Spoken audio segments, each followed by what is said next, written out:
Good morning, everyone. We're still having some people log in at the moment, so we're going to wait a minute or a minute and a half before we actually start. So if you can just be patient for a minute and then we'll get going. Thanks.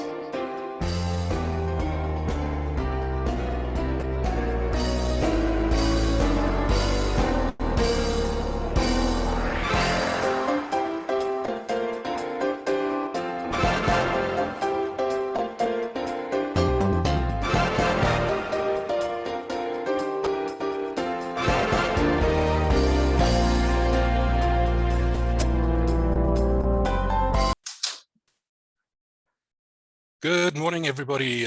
Thank you for your patience. And welcome to our first cybersecurity in the physical and IoT world, or in the physical security and IoT world. We've got quite an interesting lineup today. We've got a great panel of experts who are going to be discussing the topics, and our panel comes from a whole variety of fields in the physical, cyber, and IoT worlds.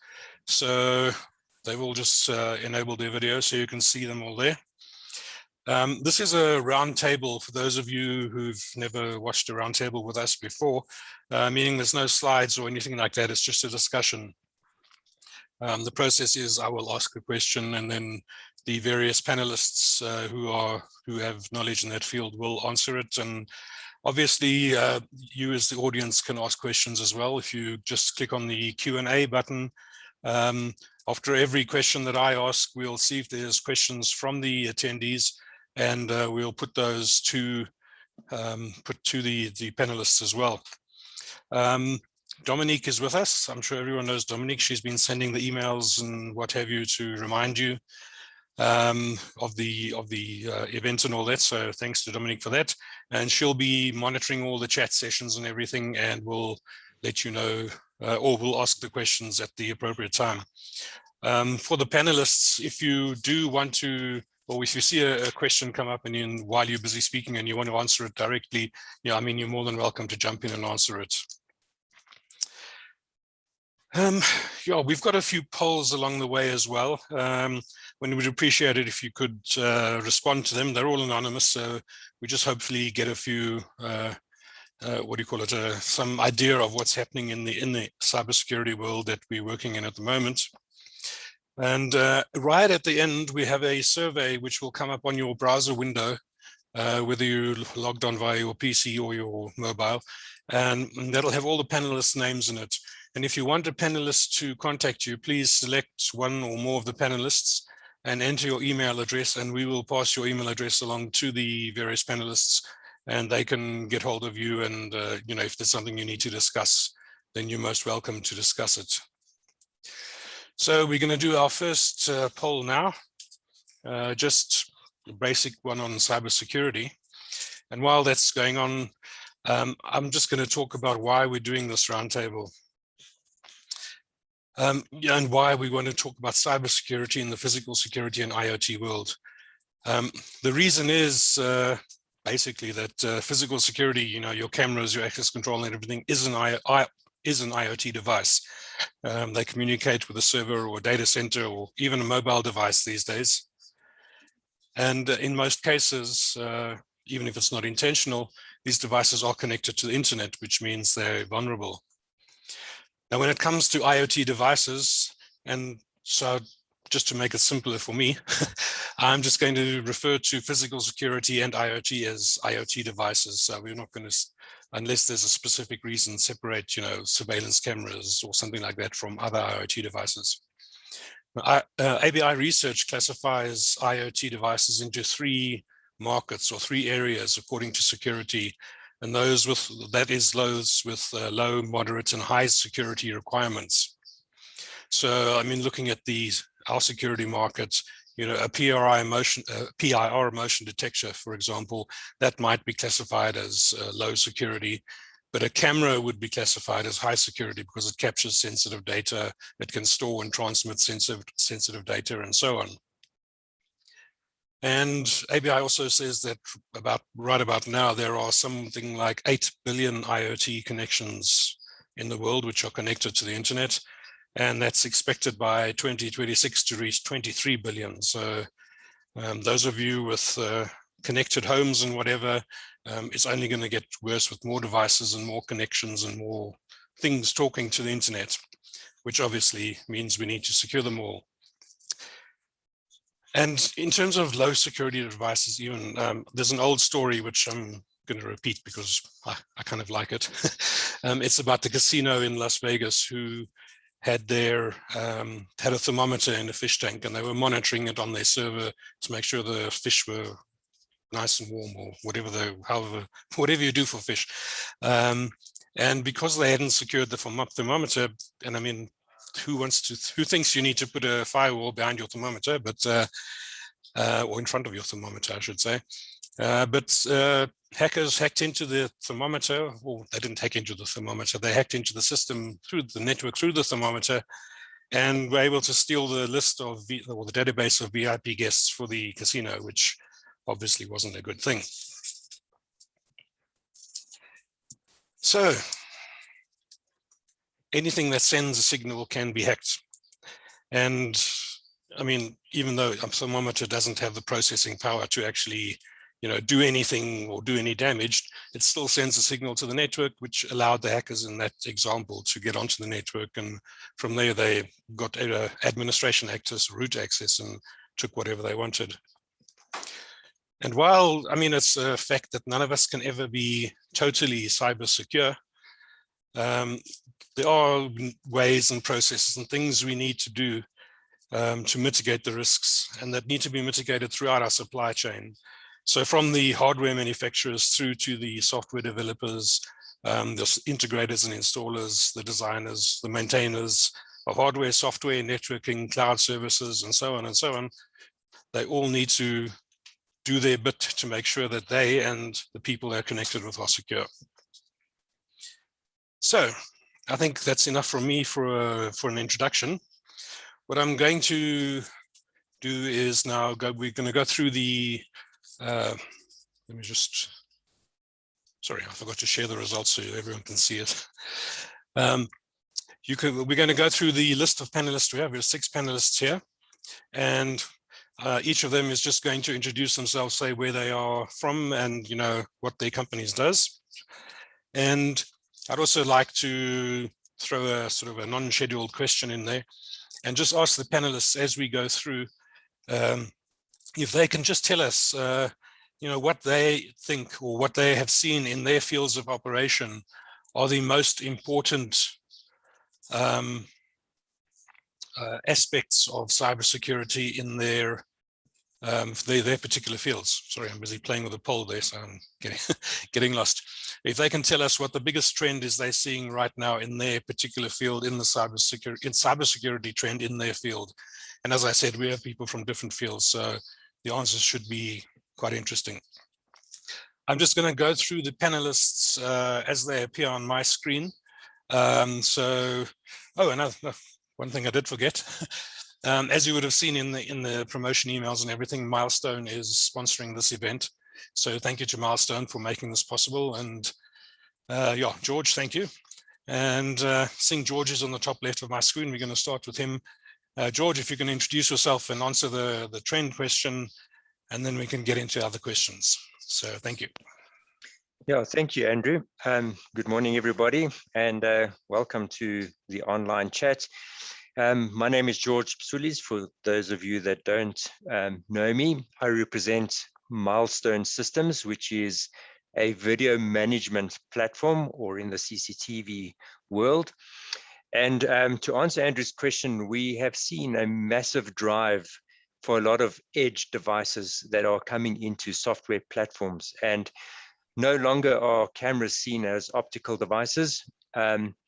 We are seeing them as actual IoT units that bring back information back into our realm.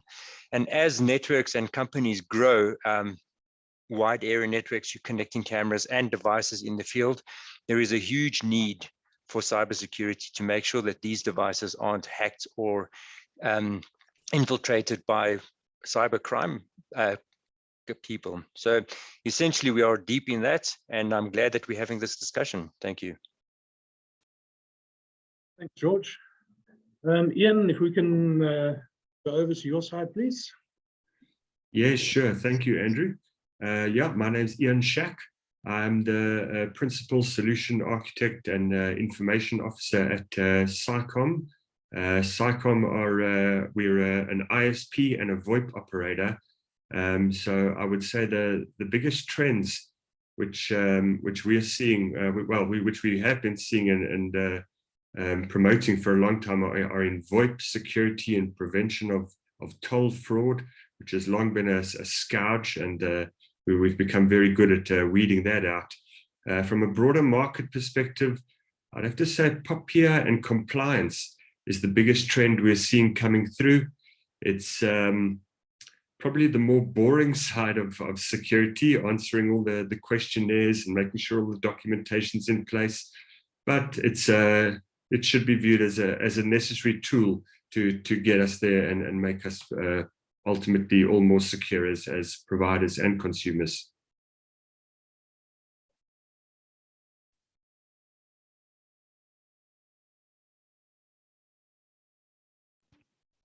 I've lost your voice there, Andrew.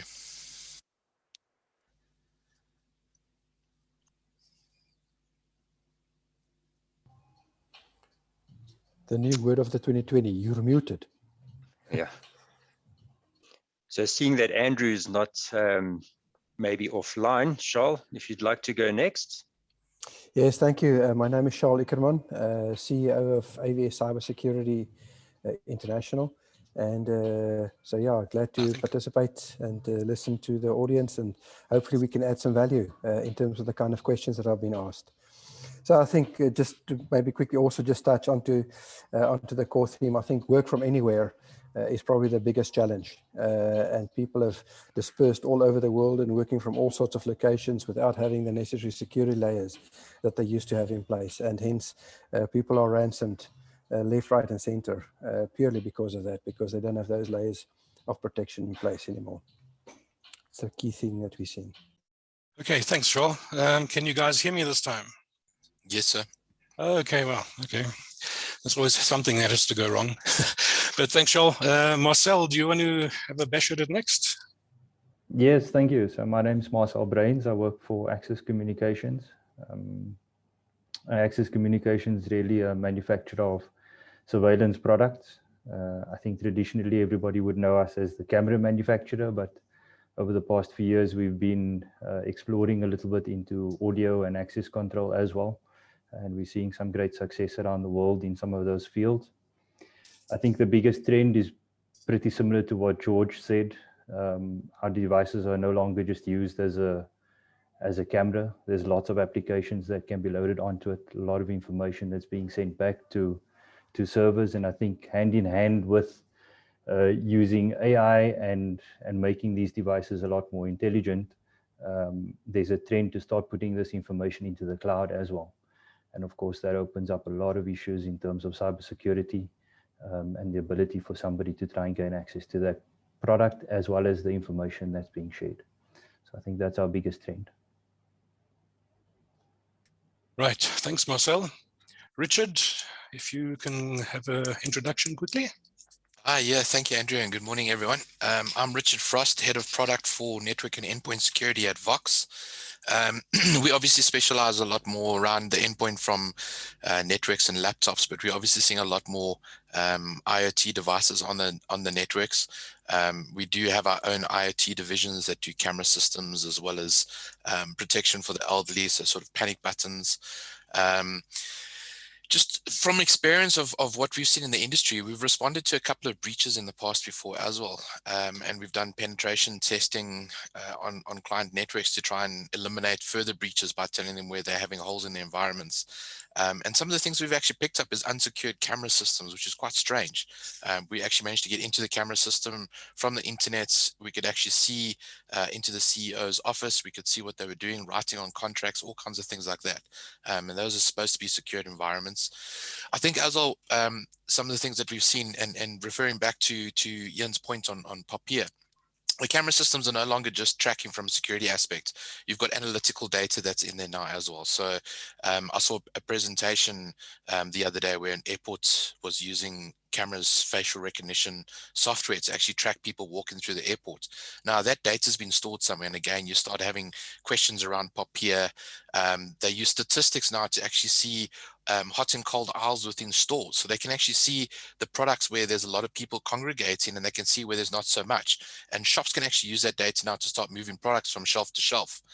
So again, it's all kind of data that's been kept around our personal information and what we're doing as users. So yeah, I think the security in this area is definitely, needs to be stepped up a lot more. Cool, thank you. And last but not least, Dévique. Hi, thanks, Andrew. I'm Dévique Barkley from Cipher Engineering.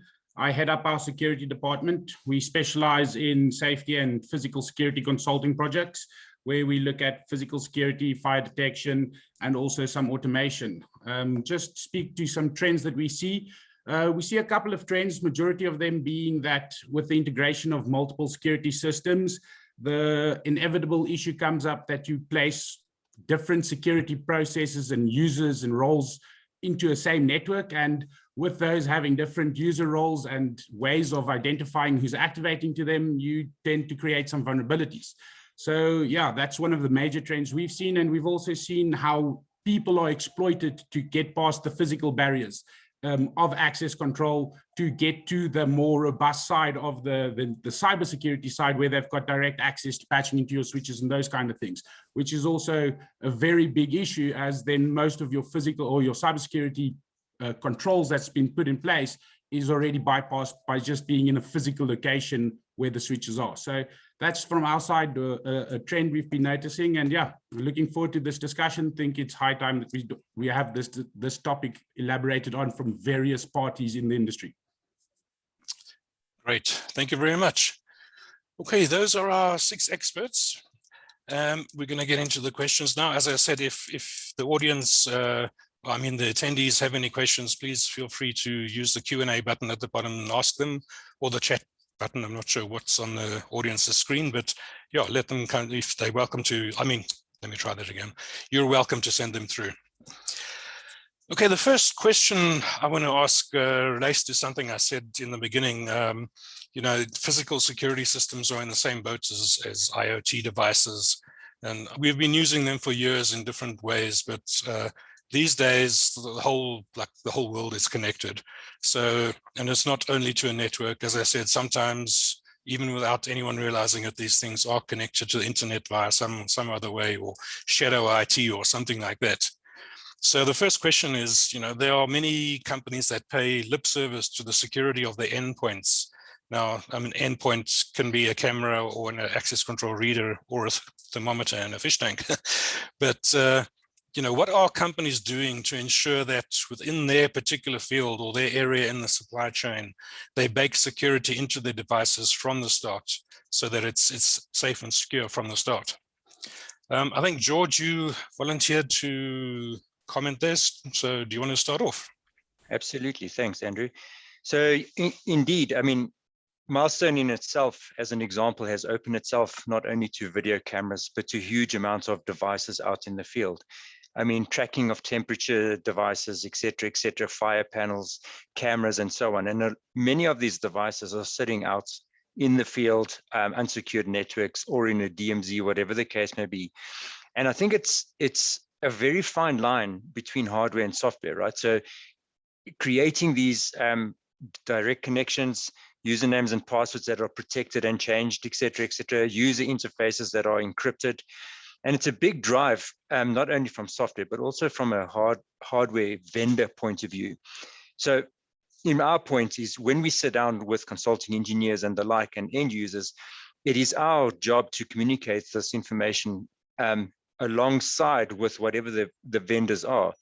Because these days, if the integrations aren't secure, infiltration is high. And we've seen a huge amount of cyber attacks in South Africa with a lot of big end users, etc. So I think it's a complementary when you're using products that share similar knowledge and guidelines. So there is a hardening guide. I mean, we comply full on end-to-end hardening, HTTPS connectivity, et cetera, making sure that this is prevented. Andrew, you're muted. Yeah, I know. Sorry, Charl, you wanted to say something? Yeah, I think practically, in terms of what organizations need to do, they need to make sure that those edge devices or the IoT devices, first of all, goes through HTTPS traffic. In other words, the traffic itself is encrypted. And then furthermore, to also encrypt the payloads to make sure that the data that's being sent through to your central control sites are being encrypted. And I see there's a trend where IoT manufacturers are now starting to put encryption boards right at the edge. I'm not sure about the access cameras and things like that and so on, but certainly in the IoT world, they putting the encryption right at the sensor level, and then that communicates right through to where the data is being consumed in the SQL format. And then obviously from a DMZ perspective is to make sure that those IoT and the physical security devices are DMZ'd from your IT networks, and for that matter also your OT networks, because IoT. Sorry, Charl, can you explain what DMZ is and OT? Sorry, yeah, demilitarized zone. So basically segmenting in your network, segmenting your IoT traffic different from your IT network. In other words, the example you used right in the beginning with a thermometer in the fish tank is to ensure that data that's being sent to the fish tank for its temperature and readings and so on for the fish are totally separated from your IT network. Or for that matter, from, in this case at the casino, from its slot machines and so on. So demilitarizing it, so put it into separate segments. And then the same principle is applicable to OT networks as well. So just like IoT, or operational technology, just like you have IT, and this is in the factories and the mines and so on, where they run SCADA systems. Those SCADA systems also these days run, they don't run on their own unique protocols anymore. They are also just connected onto TCP/IP, normal Ethernet connections. And they just plug them into the same switch without segregating those switches to say this is IT network traffic and this is OT network traffic. So from an OT perspective, encrypt the packets and make sure the payload is encrypted, and split up your normal traffic, identify them clearly. Cool, thank you. Marcel, you also put your hand up. Yes, thank you. So to add from our side and to comment on Charl, we do have security built in on the edge. Pretty much all of our products are built with the design with cybersecurity in mind, and that's sort of the base of where we start. And security should be part of the overall design. And of course, we have many features built into the product that has cybersecurity. One of them is a trusted platform module, which speaks directly to the VMS. So you have a handshake, there is HTTPS communication. We have features like digitally signed firmware, so that only an approved firmware version of that camera will be allowed. So if somebody does gain access to it and try to change something in the firmware, something will be flagged, or the camera won't function correctly. So it will basically stop that attack. But I think it's also important to realize that even if we're on the cutting edge of the technology, there's always someone that's trying to do something differently.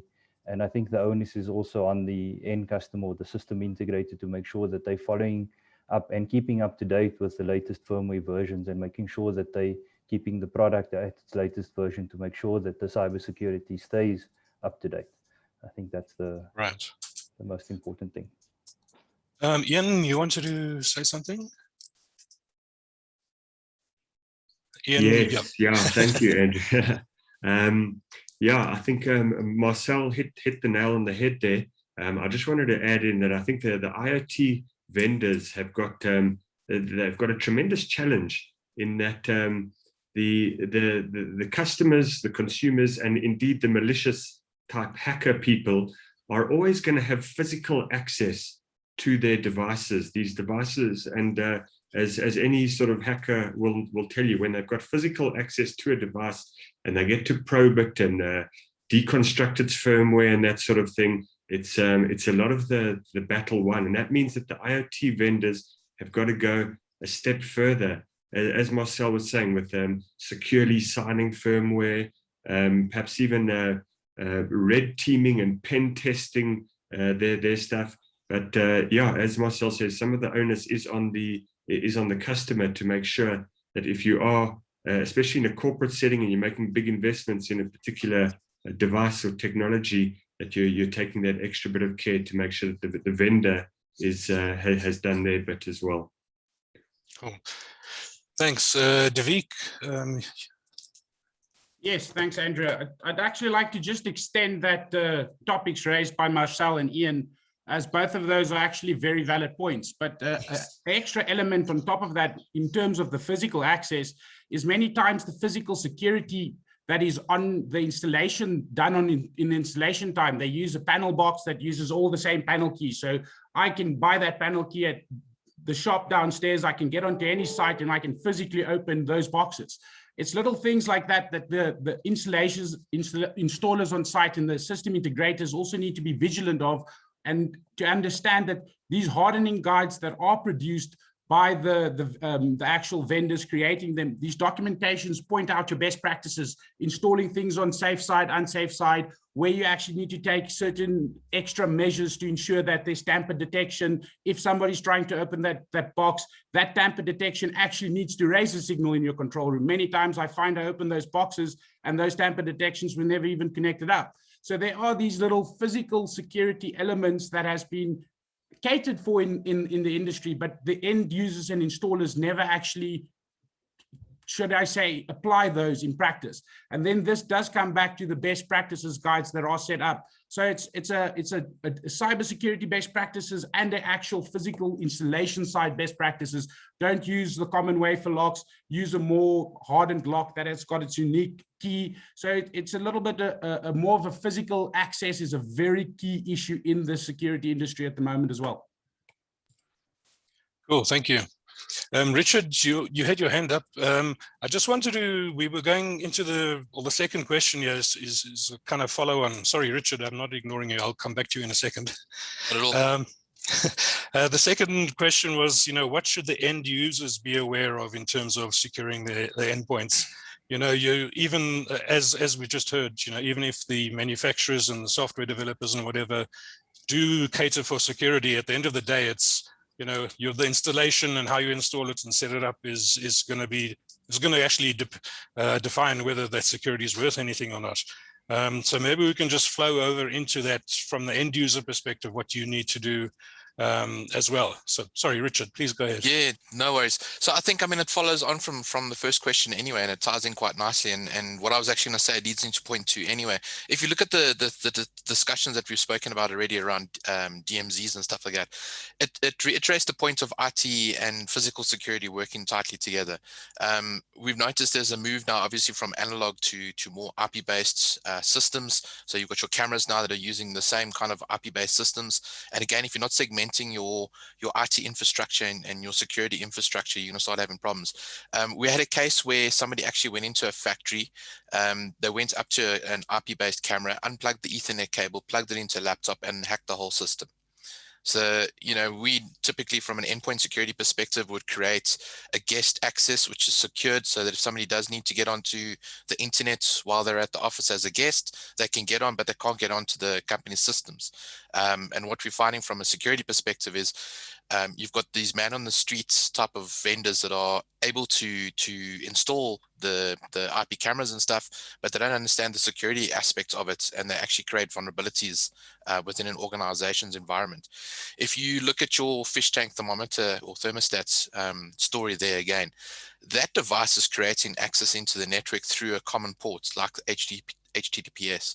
So to actually find out what the port is that's communicating, if it's not defined correctly or doesn't have strict controls in place, you could actually hijack that port. So a typical hacker or penetration tester would actually test that port until they could get through on it and then use it as a communication device. Cool, thank you. George, you wanted to add something there? Yeah, I think just to add on to what Richard had to say, and in general what Dévique was alluding to as well. I mean, quite often our end users, the natural route is our buy the cheapest product, just make it work kind of topic. But the truth is, a lot of these unknown brands or brands that are cheap or unprotected, etc. Some of them do come with malware that is built into the device. Now the people go, oh well, I have a secure network. How would this device communicate out? But these malware devices create bots, and they become little engines in your network, and eventually shut down your network, which is basically a denial of service, right? So even though we look at it and we try and harden the networks, etc., we need to make sure that these end devices that you're buying are actually secure and safe. Going back to Marcel's initial discussion around the cameras and certificates, the exchange of secure certificates, HTTPS connectivity, etc., is quite key out there. So do your homework and make sure that whatever you're buying complies to IT standards. Thank you. Charl, I saw you busy typing an answer. Maybe you just want to sort of speak it out. Yeah, no, I'll type the answer now on that IT-OT convergence just now. But I think on that second question, it all starts with identity and access control.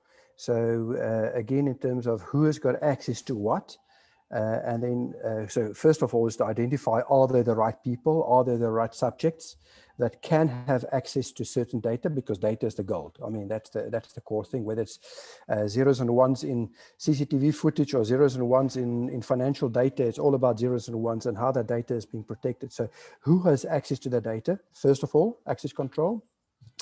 And then what happens with that data in motion thereafter? In other words, I will call it a pattern of life. You need to have a monitoring solution in place that you can monitor the patterns of life. Giving you an example, someone has access to confidential information, no problem. I have access to my confidential information, but would I, 2 o'clock in the morning, download a whole stack load of information from France whilst I'm actually located in South Africa at that point in time? And those are patterns of life. And that's the critical parts that we have to start monitoring, because we can't just depend on access control and try and lock it down as far as that's concerned. You have to monitor that pattern of life.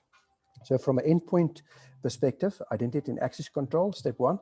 Obviously, endpoint protection, a proper antivirus, as we would call it, proper endpoint protection, not the free version, because free versions are often developed by cyber criminals, as a matter of fact. So you certainly don't want to download a whole lot of free antivirus, because that will be your compromise in many cases. Patch management, and that's like, I mean, all hardware operate with software. There's a little chip inside, and it's a piece of hardware, but it's got code that actually makes it do what it needs to do. So hardware and just normal software all need to be patched continuously, because those weaknesses, those vulnerabilities within that software is identified by the manufacturers, and one is to be aware of those and then make sure they are hardened from that point of view. So I think those are 4 key indicators, I would say, that the typical end user needs to do to make sure that their endpoints are properly secured, either IoT or normal IT laptops, mobile devices, whatever the case may be. Cool, thanks, Charl. Marcel, you wanted to make a comment? Yeah, I think just to add, and of course as a general statement, not maybe from an access only perspective, but and I think thinking back to the first poll that you had, the responsibility of cybersecurity doesn't just lie with the IT team. That's everybody within that organization is responsible for it. And I think there's a lot of effort needs to be put in from an organization perspective to educate the people that are working on their network, to understand that there are risks in everything that they do. I think there was a very good YouTube video that was made by HP back in a few years ago, where somebody basically gave a flash drive for somebody to print something, and on that had a piece of software that they basically used to hack the network. So I think it's important to educate everybody within their organization to say cybersecurity is a reality. And of course, if there's a company that's hacked, that affects the lives of everybody working for that organization. So I think that's important to keep in mind as well. Right. Dévique, you've got your hand up there. Yes, Andrew, if I can just quickly add to Marcel there, it's something I've been very vigilant about in latest is the current marketing tactic when you're at any event is being handed a flash drive by a guy with company information on. And the amount of flash drive crossing over your table, people are so desensitized to it. The first place that a person does a social attack is making sure you cross routes with the flash drive they want you to, because everybody knows the first thing you do, it's a 32 gig, it's a nice one, I'm putting it in. And that is something people really need to be vigilant about. So I just wanted to add on top of that from myself. Okay. Okay, I've launched another poll here, which talks about the importance of the cloud. Now, as we know, I mean, I spoke to someone from AWS yesterday, and the services they provide are, I mean, the functions and I don't know, the software they've got sort of just ready for you to click. And I know Milestone, you can basically just do a couple of clicks and install an entire X-Protect system on Amazon. But obviously, you know, what does your end user need to know when it comes to the cloud? Because we assume, you know, that, just to use Amazon as an example, but we assume that if we're using Amazon, Amazon takes care of security and we don't have to worry about it. So, you know, how does the end user approach the whole idea of cloud and how to secure the cloud, even if the service provider does, you know, promise encryption and what have you and what have you? I'm going to end the poll, and I see that Richard, you've got your hand up if you want to go ahead. Yeah, maybe just to lead into the cloud services discussion, one of the things that we have noticed is people are starting to adopt what they call zero trust. So basically, you know, even if we know what the device is or who the device is being used by, we still don't trust the device. And I think putting the checks and balances in place, I think I spoke earlier before the conference about the fact that I've got numerous Alexa devices around the house. You know, and we think Amazon is secure. You know, we shouldn't be trusting it. From a home perspective, there's products like Bitdefender Box that you could put in, and that would control all your data out onto the internet. So it almost acts like a firewall for the consumer. From a business perspective, I think again there are firewalls that are in place. Any communication from us to the cloud, any of our devices that are talking to the cloud itself, you can actually get cloud-based firewalls that you can actually secure your data in the cloud, or your antivirus solutions that are out there also have cloud-based controls. So I think even if we do, you know, use a device that's talking to the cloud that is a company-owned device and you think it's secure, make sure that there are the security protocols or products in place to secure further. If you think of some of the breaches that have been out there from a credential perspective, you look at like Facebook. If you're using the same username and password on Facebook and they go and steal all of those user data and then use that same credential to log into your Amazon cloud account or your Azure cloud account, you know, you could have trouble. So again, you know, make sure that you have the right software in place, but also just make sure that your access controls are different to something you might be using for maybe your personal data. Segment, you know, company and personal data. Don't use the same username and password in two different accounts. Thanks. Charl, you've got your hand up again. Yeah, the biggest fallacy or the biggest mistake that people make is to think that we're moving our data from an on-premises data center into the cloud and now it's better protected. And that's the biggest mistake that people make. What is true is that environment, physical environment, is much better protected. And for normal operating system vulnerabilities and so on, sure, that platform is much better protected. That's all true. However, the access into that data is significantly more exposed. So think about it, when you had a data center in the past on premises, you had to maybe get into the building, you have to go past the CCTV, past the access control, then only do you get onto the computers or the server, because it had this, like a castle, it had these layers of protection. When it's in the cloud, it literally is exposed to anyone out there.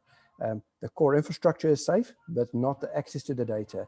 And that's the key. So again, here, just to add on to what Richard said, from an identity and access control perspective, things like multi-factor authentication. I personally believe that the username and password is 10 years past its sell-by date. You know, people think that a good username and password is good enough. It's not.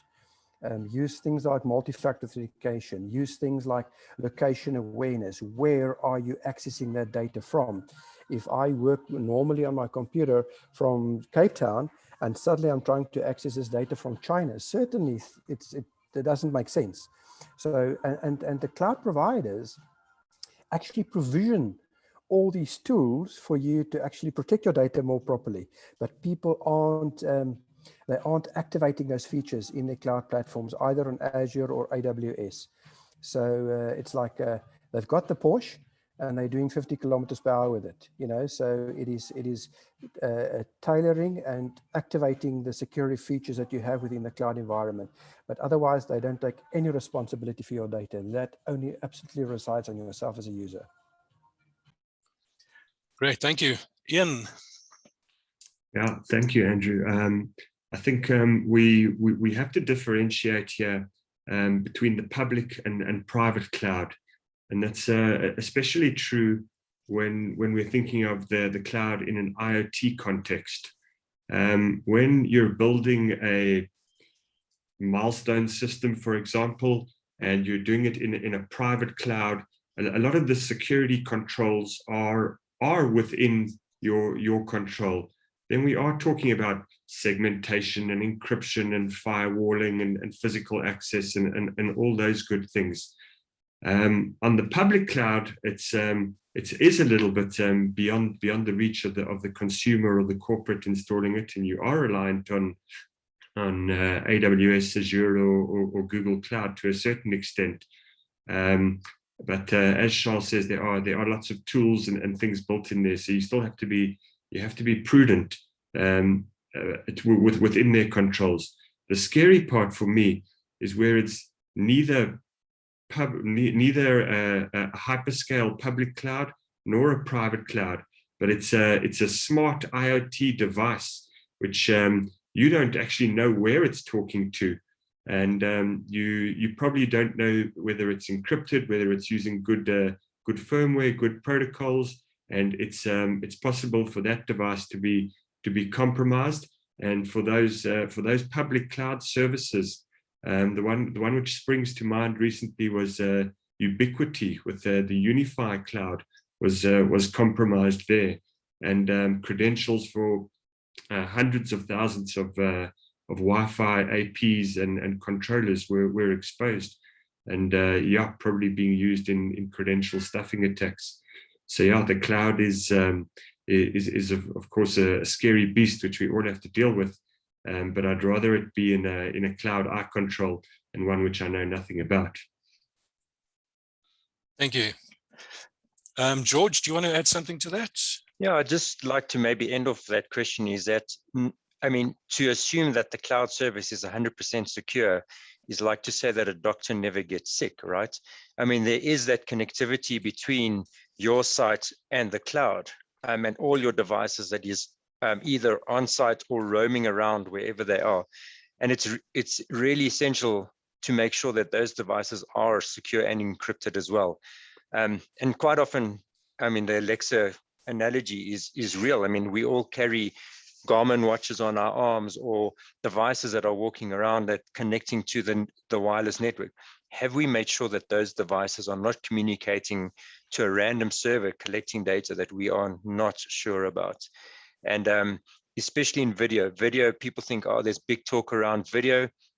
When we're going down accessing people's video in the cloud, we need to make sure of end-to-end encryption, and that is critical in our industry. Cool, thank you. Another question I have is again, it's kind of similar to the previous one, talking about end users and what they need to do. But what end users mostly do is, they say either, the IT department's going to handle this, or they hire an installer or integrator or something. And as far as they're concerned, everything's secure because, Joe from down the road installed it and said it's secure. So what do the integrators need to do to be able to actually take advantage of all the things you guys offer them in terms of cybersecurity and things like that?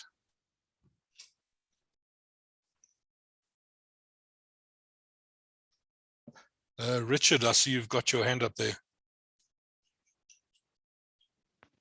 Oh, sorry. Yeah, I think I was a little bit quicker than George, but if George wants to go first, he's welcome to. Okay. The points I just wanted to make from an integrator's perspective is, I was just wondering now, from, we've got POPIA regulations that are out. Do regulators do the integrators now need to show some compliance to POPIA as one? There's other standards that are out there like ISO 27001 and stuff like that. Do we need to start utilizing the integrators that have these kind of certifications, so that we know that they have the knowledge or the best practices around the security in those type of environments? I'm not quite sure exactly what ISO standard or what specific standards integrators need to conform to from like installing a camera or that, but that's the kind of thing I would look for if I was using an integrator in my environment. And then making sure the integrator and IT actually talk first, they understand what the risks are with the new system being installed, and plan and project that. I mean, that would be my 2 cents worth. George, you did have your hand up, yes. Oh, I don't mind in the order, but just to add on that, I mean, you asked the question, what do we do as companies and so on? So Milestone have published a full-on hardening guide, which is an end-to-end guide and checklist from products, securing whatever the device may be in the field through the networks, firewalls, onto servers, encryption on servers, preparing hard drives or cloud devices, whatever the case may be. So there is definitely a full-on guide. And to Charl's point, I think it was Charl, choose the right person integrator, no matter what product you install in your house, whether it's your home Wi-Fi router, it could be your smart Samsung fridge, whatever the case is, and make sure that that device is secure and encrypted, going to the right place in the internet. And then, of course, GDPR/POPI. I mean, there is information that is being shared these days. So we are collecting a huge amount of metadata within the different platforms, aggregating that information, but who gets to use it? And there is a huge guide around that as well on our website. And I'm sure likewise with the rest of the team. George, in terms of people installing and integrating Milestone with whatever, I know you've got a lot of certifications that your installers or integrators go through. Is cybersecurity one of the sort of the things they have to certify themselves in, or show that they know what they're doing? It is one of the certifications that we offer. It's quite an in-depth guide, and it's really good. Even though you're not a camera installer, it's just really good to understand what it all entails, as well as the hardening guide, which is free. It's a checklist for any device that you're installing out in the field, like I said. And we are pushing that harder and harder. So when we're engaging with end users and installers, it's definitely a topic that we are pushing these days. Thanks. Dévique? Yes, if I can come in here, I'd like to expand that argument that the onus is not only on the installer, but also on the client. And that's specifically where the role of the consultant does come in, that they usually employ to manage this installation and give them proper guidance on what is the security processes that they need to be aware of and take into consideration when designing and rolling out one of these installations.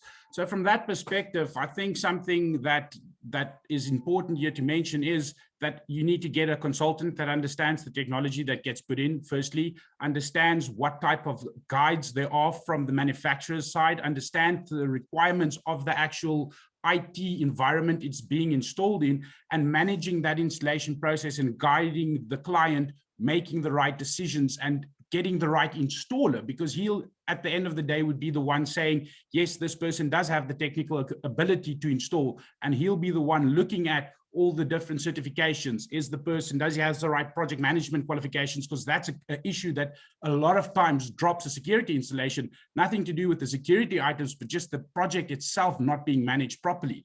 Other than that, you can look at your CompTI and other securities like your GIACs and your CISSPs. That's all more upper management level securities, but those roles needs to be filled within the installers, or they need to have a good understanding of those guidelines that are out there and those types of certifications that they can use for guidelines.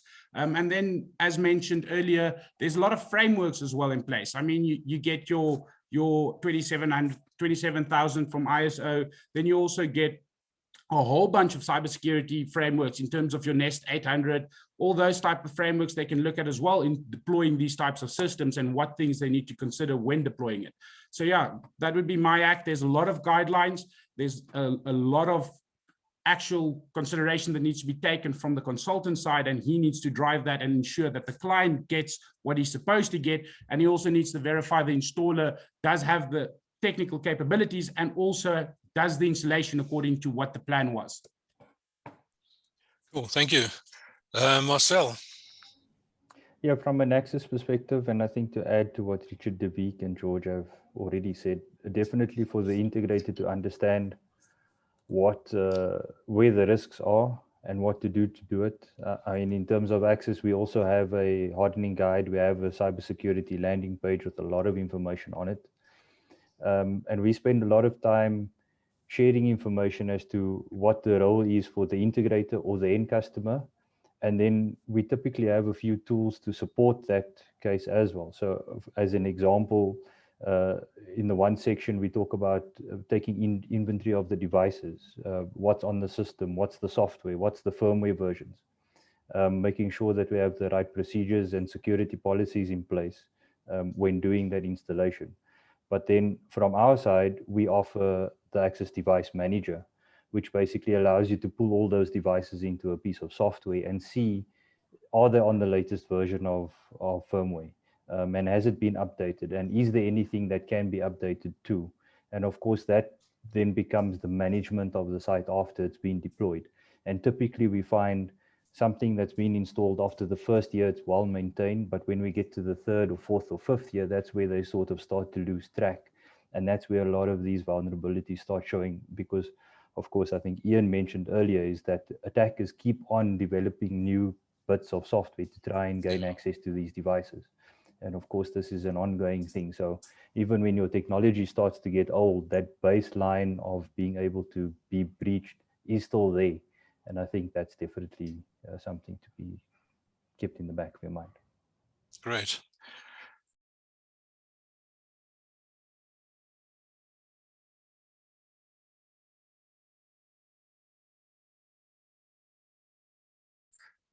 Sorry, I'm on mute. I was just going to say, Charl, you're on mute, but yeah, okay. Anyway, Charl, would you like to?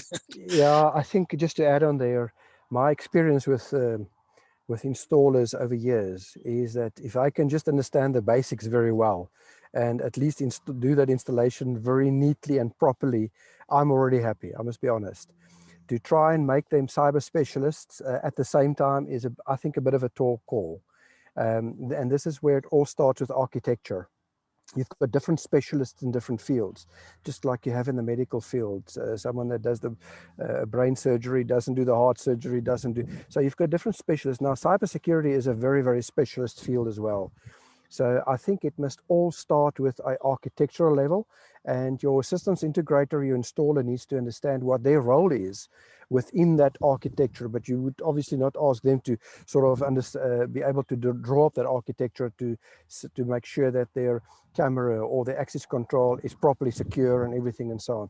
It must start from a specialist design perspective. I think that's the first thing, because yeah, as I say, just for them to do the basics right is, for me, is like, let them do that right, and let me get a specialist to support them in making sure it's properly segregated, etc., etc. But for them to understand it is already a good point, because then at least they can talk the same language when they talk about the architecture. They're not silly in terms of what they do. Right. Ian, you had a comment. Yeah, just wanted to echo what Charl said. I think that if security is baked in from the ground up, from the vendor level, then the integrator's job, the installer's job is a lot easier. They still need to do the basics right, especially on the segmentation, the isolation, and the DMZ side. But yeah, a lot of the security architecture can be handled back at the vendor's head office, and yeah, that takes a fair amount of burden off the end user if both the vendor and the integrator are doing their jobs. Right, okay. I want to get onto, I suppose it's a less technical issue, but the issue of social engineering. Specifically, the most obvious one we all know about today is phishing. People get continually told don't open attachments from someone you don't know or something like that. But what can we do to try and prevent the sort of the social engineering aspect? I mean, obviously the guys are going to continually try to, get in via email or some kind of social media thing or whatever they use. But what is there something we can actually do in terms of training or technical protection to try and stop this sort of easy way in, if I can call it that? I think Charl, if you'd like to carry on there. I hope I don't talk too much. Yeah. But no, I think there's two components. There's it's all about people, process, technology, and culture. So people, process, technologies needs to work very closely hand in hand from a governance perspective. So cyber awareness training, let's put it that way. If you go and work at a mine or you work in a factory, you will never be allowed onto that mine if you didn't go through health and safety induction. So you have to have a green card or certified. Yet people are allowed to come onto your network without being certified or without having gone through a cyber awareness induction. So the IT department themselves cannot take a full responsibility for cybersecurity. Everyone in the organization has got their role to play in that. But then you have to make sure that you also put the necessary technologies in place that will take the burden away from your average user to have to think, what is this email relevant or is this email not relevant? So technology to filter out the garbage from the good stuff, I think, is also important, because interesting enough that most organizations get compromised or get spearphished like in 4 o'clock in the afternoon, because you still got a couple of mails you have to do, and let me just quickly get through these last emails, at least my mailbox is clean. So the cyber criminals knows it, so they use that social behavior of people to then at that point in time attack. So yeah, cyber awareness training combined with the right kind of technology, both of those are critical in order to protect your organization and reduce your risk profile.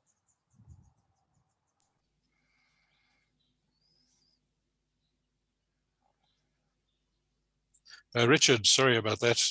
I'm having mute problems, finger problems. No worries. So I think, yeah, maybe just to echo on what what was said there now, the social engineering works a lot more from the systems that control.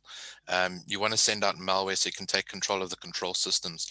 A lot of the times, though, from an IoT perspective or an OT perspective or the security systems perspective, it's more a malicious attack as in to bring the system down. So they don't want to take control of the system unless it's a security camera and they want to be able to use it to spy or retrieve data there. But it's more dropping and creating impact to the business by shutting it down. So I think, again, the social engineering attacks are going to be geared more towards being able to get access to the systems from a username and password perspective. So again, if you don't have the multi-factor authentication in place, if you don't encrypt your switch ports with the MAC hardening or something like that to stop somebody taking Ethernet cable out and plugging in their laptop and using your credentials to get into the system, the social engineering aspect is kind of mute unless it's to inject malware onto the control systems themselves. But I do agree, user awareness training is a key aspect of that, training people how to spot malicious attacks. But again, just your password policies, I think, is probably the more relevant one in the OT environment, because if you have weak password controls in place, it's easier to get access to the systems. Right. Dévique, you also put your hand up there. Yeah, just to once again re-echo what's been said by Richard. It's that thing, the social engineering element is trying to get to a asset and trying to take advantage of a person's credentials to get to that asset, can be either digital or physical.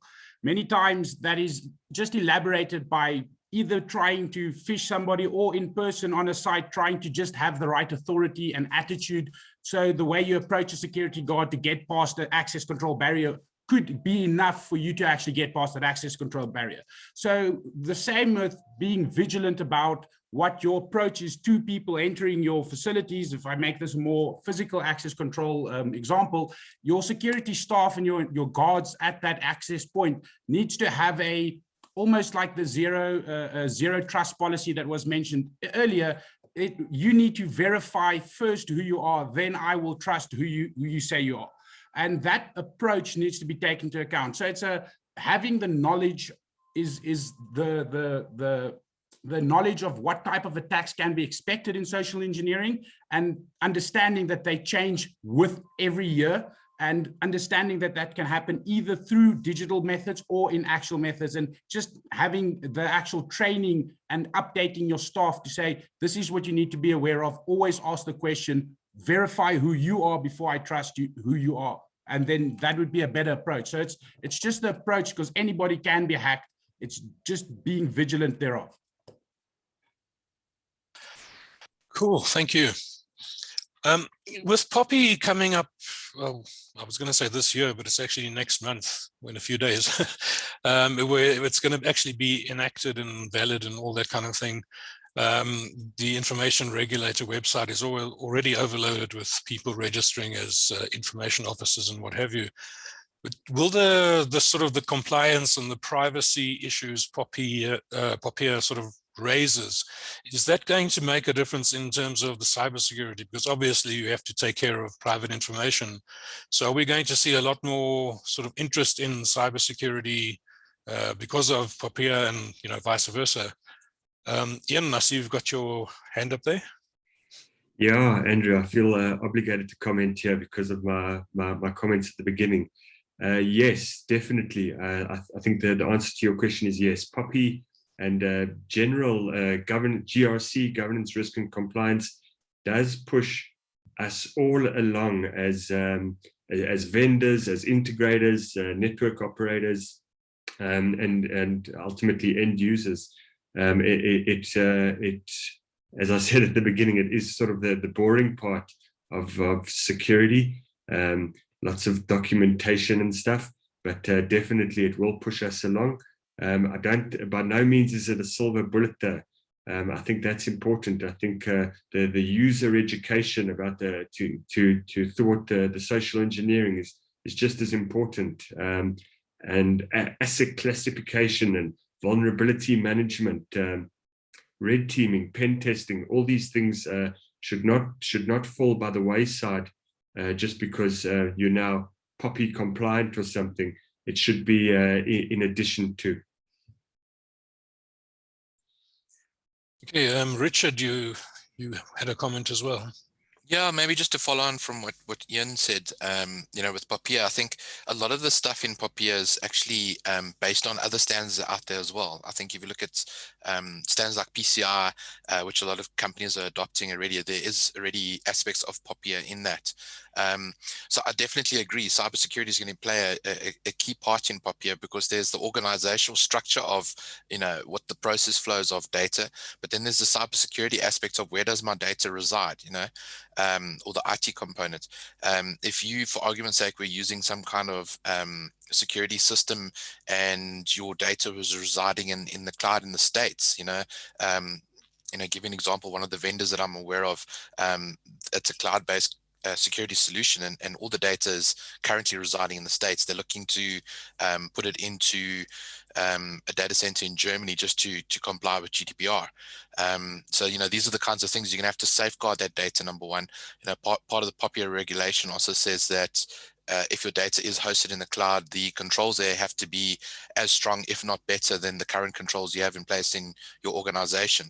It all talks to cybersecurity again. So I think it's going to play a huge amount of emphasis on POPIA, making sure that your data is secured and that you know where it is and that is classified correctly. Cool, thank you. Dévique, you wanted to add something? Yeah, just talking about when you're looking at it from a physical security point, again, what type of information you're capturing at your ingress and egress points. Just wanted to make the point that a lot of times I see in all the different data sheets of the different vendors, they're all GDPR compliant, they're all essentially POPIA compliant.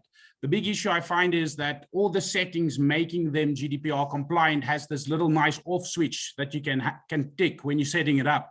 So just noting to the clients that's listening, if the technology notes that they are GDPR compliant, there's still a process that needs to take place in the installation side to ensure that it is compliant. But yeah, that's just my 2 cents on it. Thanks. Charl. Yeah, the technology part is just one very a critical, but one small element of POPI in terms of, you know, how data is protected and accessed and so on. So obviously there's accountability in terms of who's responsible for it. There's a way in terms of how you process it, and there's obviously a special purpose specifications that are relevant. So there's about 8 conditions, of which the security safeguards is condition number 7, where the technology comes in. So it is there's a huge element of process, legal perspective. There's obviously a couple of legal elements in it, and that's why the legal firms have driven POPI quite hard, because they had to make sure between the data subjects and you who control the data is properly in place. And then obviously you also share information with other people. So let's take a typical case where you install a CCTV access camera. I'm the installer. I would install the CCTV details. I have the details of the users that I'm going to give access to, and that's going to monitor all that whole environment, which means that as an installer, I have the client's details, and I need to make sure that access into that CCTV is properly protected, that no one can just get access to it, and also who I give access to information to, and that information is protected. But then I may share some of that CCTV footage with someone external. I'm using an example. I don't think if it's possible, but sharing it with someone external, which means that it's now a third party who has access to that data. So I need to make sure that whose data I collect, the data that I'm responsible for, and who I'm sharing it with is all controlled, and that people give consent to it. And then we're not even talking about information about children. There's a specific clause just regarding children. So if you think about CCTV in schools, is actually even more important than CCTV at a normal mine, because there's a specific element in POPI just regarding the confidentiality of children and what they give consent to, etc., etc. But technology is only relevant to element number 7 in the POPI, which consists of a lot of conditions. Condition number 7. Thank you. George, your comments. Yeah, thank you. I just wanted to, there is a definite guideline around what POPI entails, right? In a video environment, it's very, very specific. And exactly what he said is that it's where does the data sit, who has access to the data, and who's allowed to see that data. It's quite critical in our industry. Milestone's been a GDPR compliant product for many, many years. But as Dévique said, it doesn't mean that the product ticks the box, that the product is exactly compliant. And there is definitely a full guideline around that. I mean, we're dealing with companies like Ueckermann in South Africa, Cap Security, and many others, where quite often the SAPS think they have the right to walk into control rooms and gather information. But who do we know that these people actually not the perpetrators themselves that are trying to delete evidence, etc., etc. So it's exceptionally critical in terms of understanding the guidelines around POPI. Okay, thank you. Marcel, your hand went up. Yeah, just to add on to George, I think definitely Access went through a big process to become GDPR compliant when that rolled out, and of course we continue to be compliant. I think the benefit for some of the global accounts is once you become GDPR compliant, it's a global thing. So everybody has to comply. So I think we in South Africa are pretty much set up for POPI. Of course, we will go through more processes to work with our partners and to work locally with the teams to make sure that we remain compliant, not just from the hardware perspective, but also from an access perspective and what we do with the data that we collect from our partners in our channel. And I think that's important. The important point that George brought up as well is, of course, if the product is compliant, it's who's handling it and do they understand? I think Charl also sort of touched on it, especially in the schools environments. is what you can do to do it. And we have started to develop a few software packages that you can be used. So we do something called a live privacy shield. So you have the ability to record the footage, but not anybody just viewing it is able to see it. There's a privacy shield around the people, and only people with specific access is able to actually access that data and see the full footage. So hopefully we'll see a few more developments coming in the years to come. But of course, I think POPIA is definitely going to affect the way we work with the local industry. Yeah. Right. Just a question, sort of taking POPIA a little bit further. For people who operate services, and just off the top of my head, I'm thinking of Vox with their Guardian Eye service, where they monitor companies remotely and all that. How important or how difficult is it to get your whole monitoring system sort of POPIA certified or verified? I'm not sure what compliant is probably the right word. Yeah, I think, we're quite fortunate in the fact that as Vox, we have quite a large data center capability in South Africa already. So we know where our data resides from that aspect. There's very strict controls in place to control access to that data. We ourselves as Vox are now ISO 27001 certified, so we've been through quite a hectic audit of our environment and everything that connects into it to make sure that we are certified. We do POPIA readiness assessments, which we've done in our own internal environment as well. So I think from that aspect, we are putting a lot of controls in place, but we're also assessing our compliance to the regulations. And then obviously, the clients will see the ISO certification, and they'll know that there is that level of protection in place, which we're then obviously offering to our clients. So, we're quite confident that we're complying. And in a public area, I mean, previously, as long as you had the picture of the CCTV camera up, it was fine, just telling people that there's recording. Is that now sufficient for POPIA as well, or do you have to, provide more information? And this is to anyone who wants to answer that. Is there more that you need to tell the public or people who are coming into your business complex or something? Charl, you've got your hand up there. Yeah, I think with the normal office blocks and so on, usually people sign that little form. These days it's just scanning your barcode of your license and things like that, but there's more than is required than that. It's you almost have to ask people that permission to say you are hereby giving consent that by coming into this property, not only from a health and safety perspective, but also from a data privacy point of view, that you are allowing the organization that the property that you are entering to actually have access to who you are and the confidentiality of your information that you've got. I mean, even people signing these COVID forms, I mean, it's a POPIA nightmare because people fill in their IDs and their contact details and they fill in everything and so on. But what does the organization do with that papers afterwards? Do they just keep it in a file, or do they just like throw it around or whatever? I mean, it's as simple as filling in a COVID form at an organization. So yeah, consent is the big thing. Individuals will have to give consent. So you have to make it very visible to say, you allowed us to actually collect your personal information. So people definitely have to do more, just like they will do in their contracts. Right. Richard. Yeah, just maybe touching base on what's been said by Charl. A little simple thing like signing in at a complex, you now give away a lot of information there. I think the complexes are now going to have to become more POPIA compliant. The cameras we mentioned earlier about filming kids at school, I think we're going to have to get consent where the CCTV cameras are placed. There was another point that I had which completely slipped my mind now, but we were talking about RICA earlier as well, RICA and FICA. I think they start to conflict with POPIA as well.